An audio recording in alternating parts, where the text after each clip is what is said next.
Welcome to VL academy. ஒரு 2 students வந்து என்கிட்ட டவுட் கேட்டிருந்தாங்க. அதாவது ஃபைனல் அக்கவுண்ட்ஸ் ஆஃப் கம்பெனிஸ்ல இந்த டெப்ரிசியேஷன் பேலன்ஸ் ஷீட்ல வருமா வராதா அப்படின்னு சொல்லிட்டு. பிகாஸ் நான் ஒரு ப்ராப்ளம்ல டெப்ரிசியேஷன் இருந்து அது பேலன்ஸ் ஷீட்ல மென்ஷன் பண்ணல. ஸோ ஃபைனல் அக்கவுண்ட்ஸ் ஆஃப் கம்பெனிஸை பொறுத்த வரையும் டெப்ரிசியேஷன்ங்கிறது வந்து நம்ம ப்ராஃபிட் அண்ட் லாஸ் அக்கவுண்ட்ல டெப்ரிசியேஷன் அண்ட் அமார்டைசேஷன் எக்ஸ்பென்சஸ் கீழே காமிச்சிருவோம். பட் பேலன்ஸ் ஷீட்ல வந்து அது டைரக்டா காமிக்க மாட்டோம். அந்த ஒரு அசெட் வந்து ஒரு ஸ்டேஜ்ல ஒரு யூஸ்லெஸ்ஸா மாறுறப்போ, அதோட லைஃப் ஸ்பேன் முடியறப்போ அதை வந்து நம்ம சேல் பண்றோம் அப்படிங்கிற பட்சத்துல இந்த டெப்ரிசியேஷன் இருக்கு இல்லையா, அது ப்ராஃபிட் அண்ட் லாஸ் அக்கவுண்ட்ல ஒரு வருஷமும் இன்க்ரீஸ் ஆயிட்டே வரும்.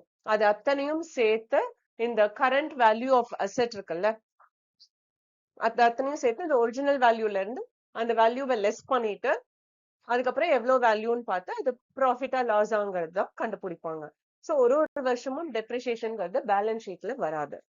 ஸோ அதனால இன்கேஸ் வேற ஏதாவது ப்ராப்ளம்ல டெப்ரிசியேஷன் கொடுத்திருந்தாலும் நீங்க தயவு செய்து பேலன்ஸ் ஷீட்ல அசெட்ல இருந்து நீங்க டிடெக்ட் பண்ணிடாதீங்க. Okay, thank you.